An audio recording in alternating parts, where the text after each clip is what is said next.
Picture this. You're the hardest worker in your office. You're kind, honest, and always help your colleagues. You follow the rules, treat everyone with respect, and genuinely care about doing the right thing. Yet somehow, the promotion goes to someone else. Someone who schmoozes with the boss, takes credit for others' work, and plays political games you refuse to participate in. Sound familiar? Today, we're diving deep into one of life's most uncomfortable truths, a reality that Niccolò Machiavelli understood centuries ago, but most of us refuse to acknowledge. We're exploring why nice guys, and nice people in general, often find themselves watching from the sidelines while the ruthless climb to the top. If you're new here, this is where we explore the uncomfortable truths about human nature, success, and the real rules that govern our world. Today's topic is going to challenge everything you've been told about how success works. We're going to examine why being nice might actually be sabotaging your chances of getting ahead, and what Machiavelli's centuries-old wisdom teaches us about the brutal realities of power and influence. Before we begin, I want to be crystal clear about something. This isn't about becoming a terrible person or abandoning your moral compass. It's about understanding the game that's being played around you every single day, whether you realize it or not. Knowledge is power, and today's knowledge might be the key to finally breaking through those barriers that have been holding you back. Let's start with a fundamental question. Why do nice guys finish last? The answer isn't what most self-help gurus want you to believe. It's not because the universe is unfair or because good people are destined to suffer. The truth is far more complex and rooted in the basic mechanics of human psychology and social dynamics. Nice guys finish last because they fundamentally misunderstand how power, influence, and success actually work in the real world. They operate under a set of assumptions that sound beautiful in theory, but crumble under the weight of reality. Think about it this way. Nice guys believe that if they work hard, treat people well, and follow the rules, success will naturally follow. They think the world operates like a cosmic scoreboard, where good deeds accumulate points that eventually cash out as promotions, relationships, and respect. But here's the harsh reality. The world doesn't keep score of your kindness. The universe doesn't have a moral accounting system that rewards virtue and punishes vice. Success doesn't care about your intentions or your character. Success cares about results, influence, and the ability to navigate complex social and professional hierarchies. Niccolò Machiavelli, writing in 16th century Italy, understood this better than almost anyone in history. His masterwork, The Prince, isn't a guide for tyrants. It's a brutally honest examination of how power actually works. Machiavelli observed that those who succeed in positions of leadership and influence are not necessarily the most virtuous people. They are the people who understand that effectiveness often requires making uncomfortable choices that nice people are unwilling to make. He famously wrote that it's better to be feared than loved, not because fear is inherently superior to love, but because fear is more reliable and controllable. This brings us to one of the core problems with the nice guy approach. It assumes that other people will reciprocate your good intentions. But human nature is far more complex than this naive assumption suggests. People are motivated by self-interest, status, power, and 1,000 other factors that have nothing to do with rewarding your kindness. When you're consistently nice, accommodating, and selfless, you're not inspiring others to treat you better. You're often teaching them that you can be taken advantage of without consequence. Consider the workplace dynamics that play out every single day. The nice guy stays late to help colleagues with their projects, never asks for credit, and always puts the team's needs before his own. Meanwhile, his less altruistic colleague makes sure the boss knows about every contribution he makes, forms strategic relationships with decision makers, and carefully manages his reputation and visibility. When promotion time comes, who do you think gets remembered? Who do you think has positioned himself as indispensable? The harsh truth is that competence without visibility is often indistinguishable from mediocrity in the eyes of those making important decisions. Machiavelli understood that perception often matters more than reality. He wrote about the importance of appearing virtuous while being willing to act decisively when virtue alone isn't sufficient. This doesn't mean being fake or manipulative. It means understanding that how others perceive your value and contributions is just as important as the actual value you provide. Nice guys often excel at providing value, but fail miserably at managing perception, marketing themselves, and positioning their contributions strategically. Let's talk about another uncomfortable truth.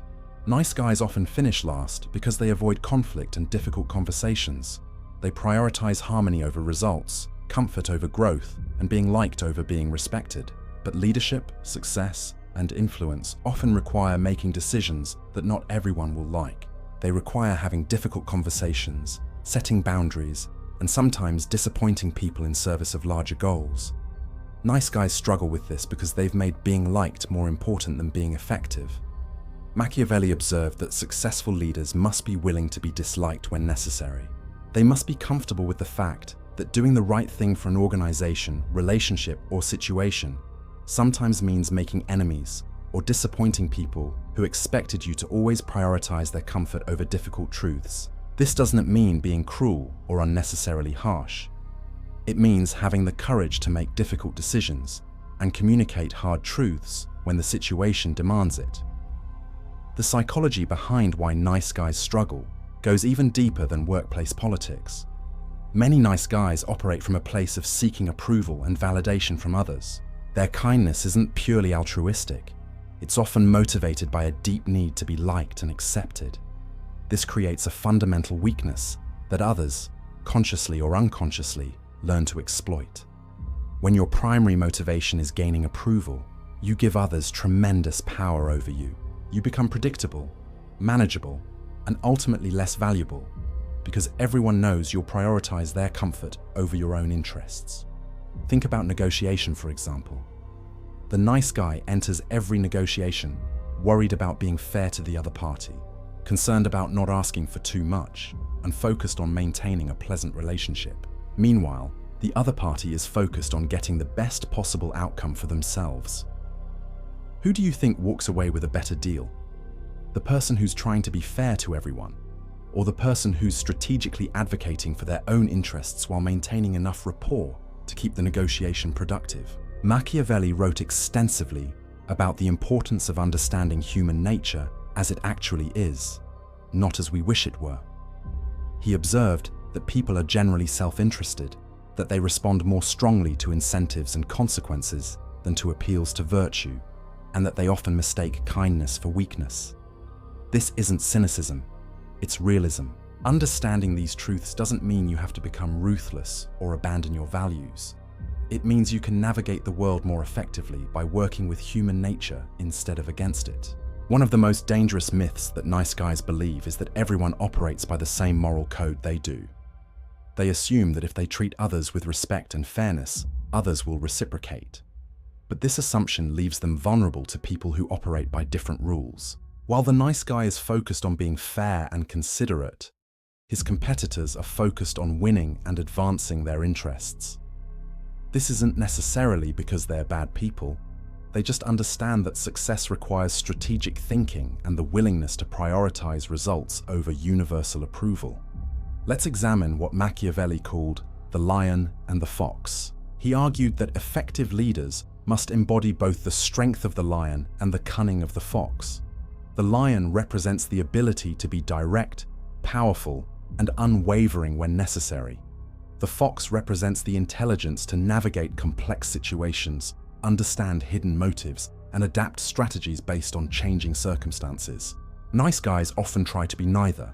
They avoid the lion's directness because it might upset people, and they avoid the fox's strategic thinking because it feels manipulative.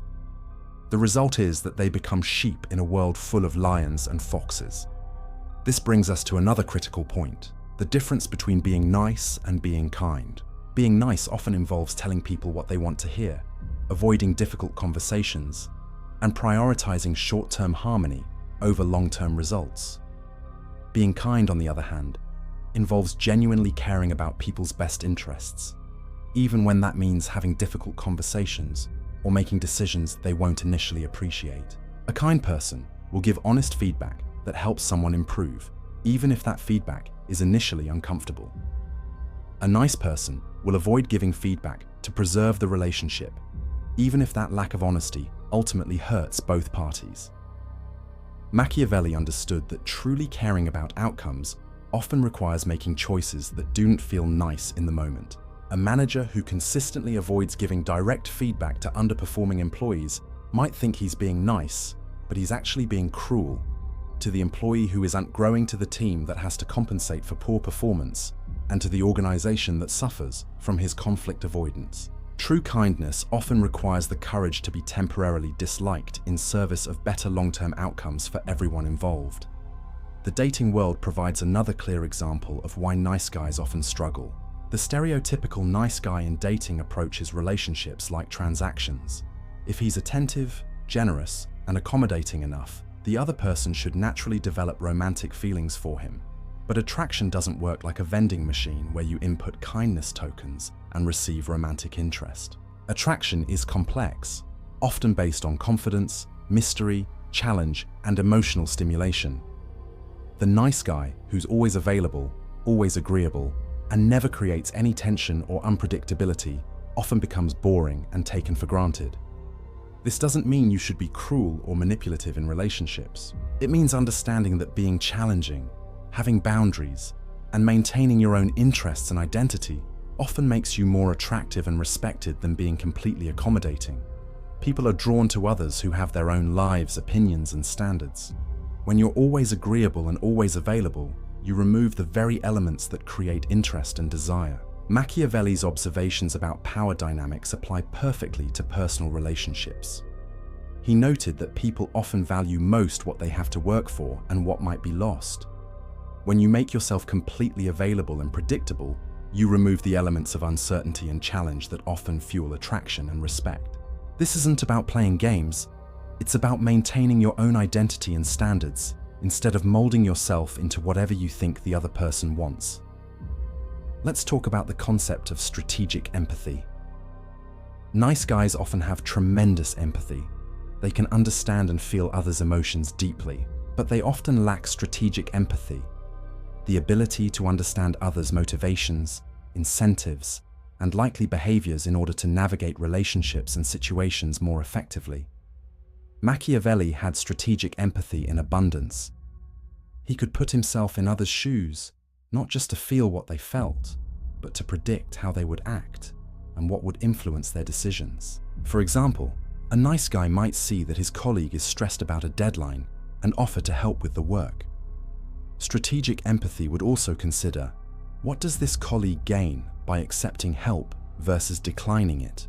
How will this affect the power dynamic between us? What does the boss think when he sees me doing someone else's work? Is this colleague likely to reciprocate in the future?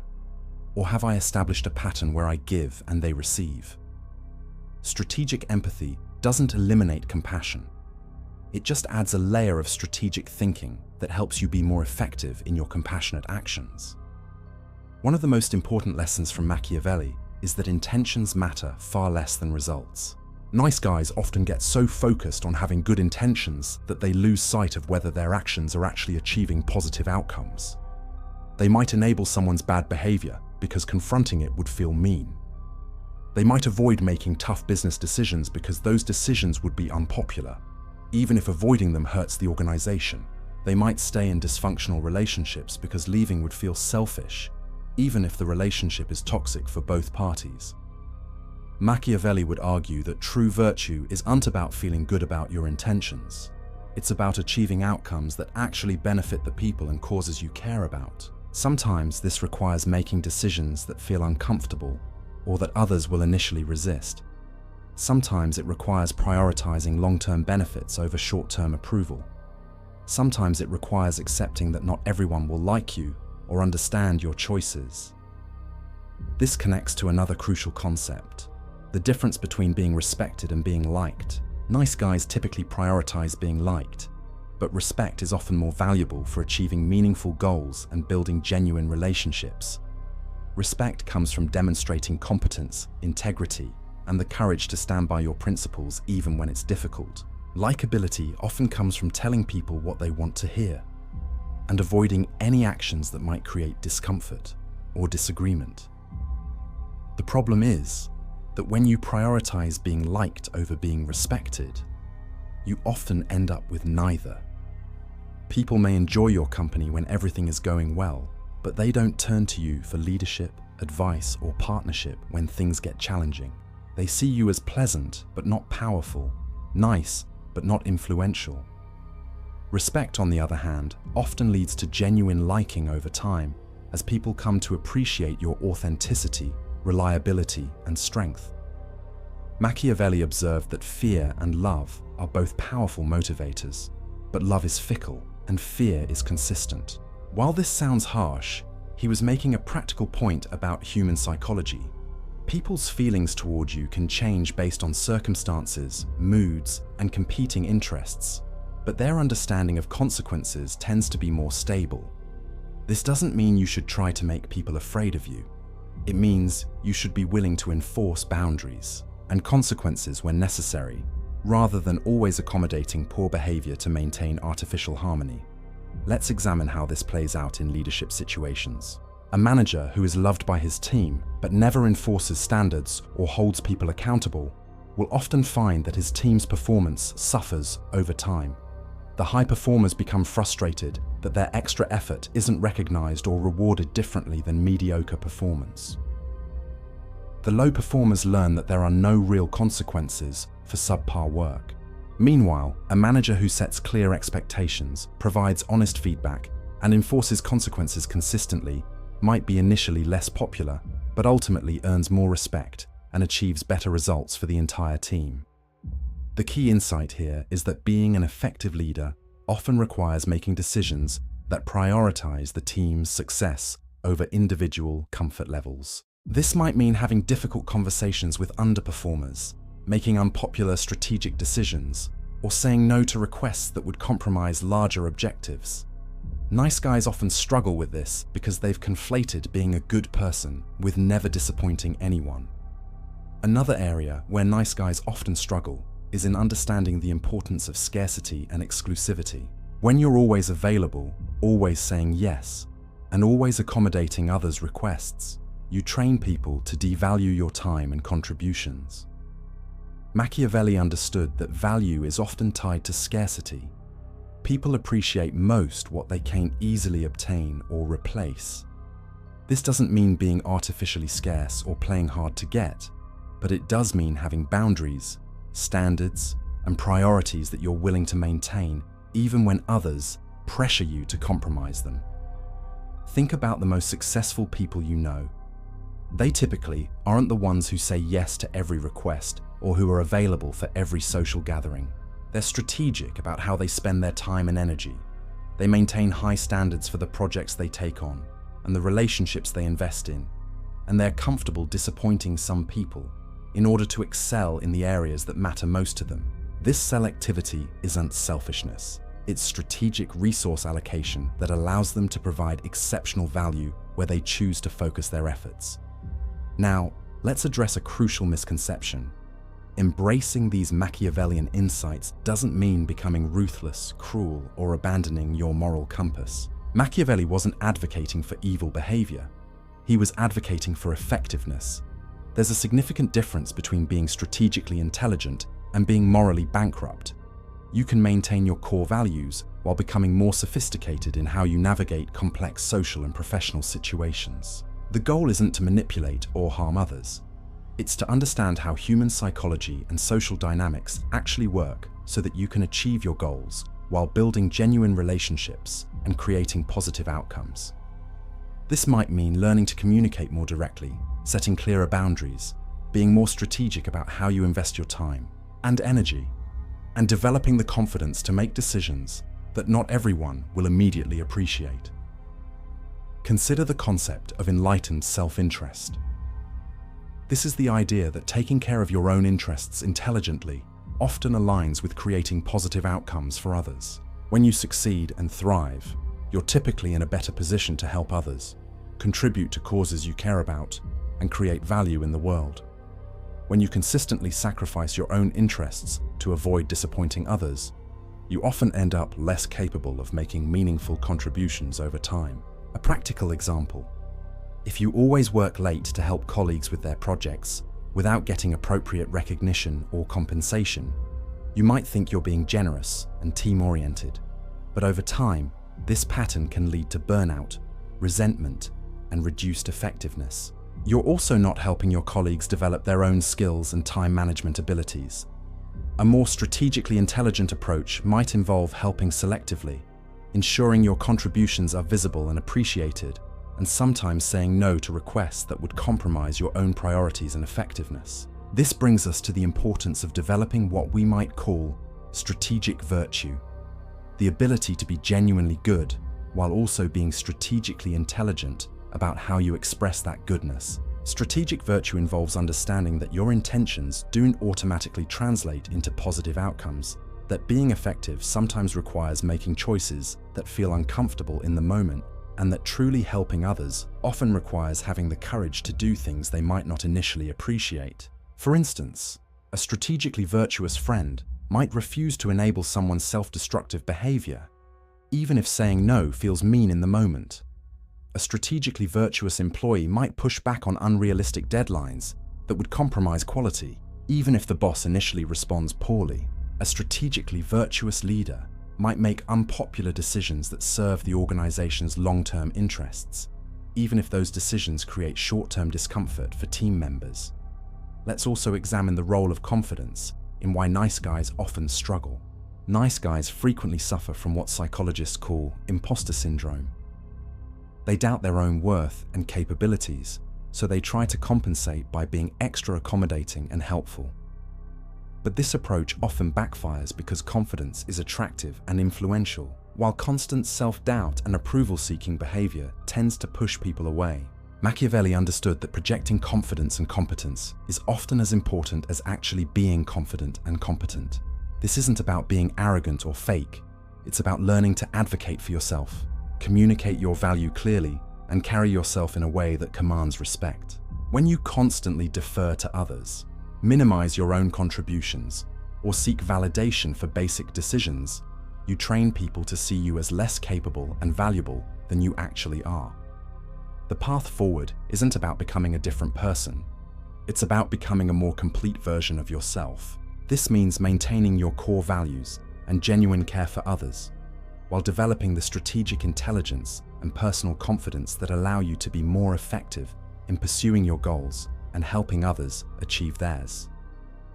Start by examining your own motivations honestly. When you're being nice, ask yourself, am I doing this because it genuinely serves everyone's best interests? Or am I doing this because I want to be liked and accepted? There's nothing wrong with wanting to be liked, but when that desire consistently overrides your judgment about what's actually best for the situation, it becomes a weakness that others will exploit. Practice setting boundaries and saying no to requests that don't align with your priorities or values. This will feel uncomfortable at first, especially if you're used to always accommodating others. But it's essential for developing the kind of strategic thinking and self-respect that leads to genuine success and influence. Learn to communicate more directly and honestly. Instead of hinting at problems or avoiding difficult conversations, practice stating your observations, concerns, and requests clearly and respectfully. Most people actually appreciate directness more than the indirect communication that nice guys often default to in an attempt to avoid any potential conflict or discomfort. Develop your strategic thinking by observing the people around you who seem to be successful and influential. Notice how they communicate, how they manage their time and energy, how they handle conflicts and difficult situations, and how they balance being collaborative with advocating for their own interests.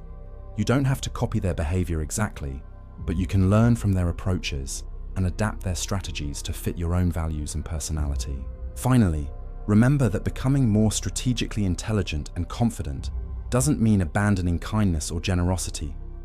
It means becoming more effective at expressing those qualities in ways that actually create positive outcomes for everyone involved. The world needs people who genuinely care about others and want to make positive contributions, but it needs those people to be effective, influential, and strategically intelligent about how they pursue their goals. The truth that Machiavelli understood centuries ago is that good intentions without strategic intelligence often lead to poor outcomes for everyone involved. Nice guys don't finish last because the world is fundamentally unfair.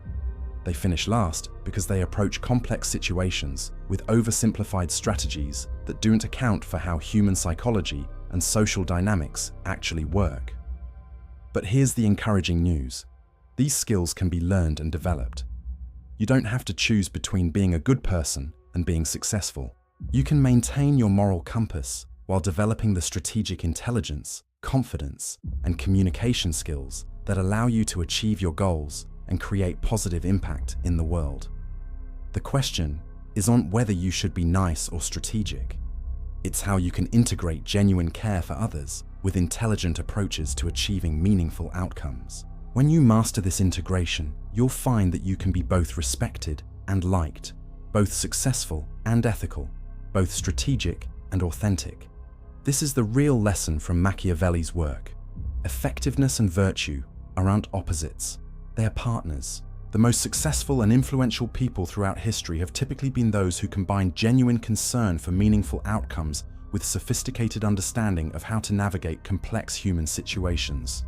So the next time you find yourself wondering why the bad guys seem to get ahead while you're stuck on the sidelines, remember that the real division isn't between good people and bad people.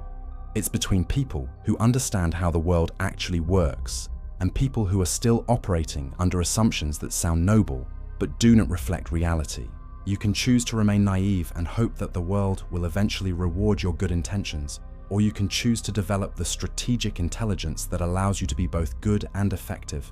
The choice, as Machiavelli would remind us, is entirely yours. Now I want to hear from you in the comments below. Have you experienced situations where being too nice held you back? Have you seen examples of people who seemed less qualified or deserving getting ahead because they were more strategic about self-promotion and relationship building? Share your stories and observations. I read every comment, and your experiences help create valuable discussions that benefit everyone in our community. If this video has given you new insights into why certain patterns keep showing up in your life, make sure to hit that like button. It tells YouTube that this content is valuable and helps it reach more people who might benefit from these perspectives. And if you want to dive deeper into topics like this, the psychology of influence, the reality of how success actually works, and the strategic thinking that can transform your results in life and work, make sure you're subscribed with notifications turned on. We're building a community of people who are committed to understanding the world as it actually is, not as we wish it were, so they can navigate it more effectively while maintaining their integrity and values. Thanks for watching, and I'll see you in the next video where we'll continue exploring the uncomfortable truths that can genuinely change your life when you have the courage to face them honestly.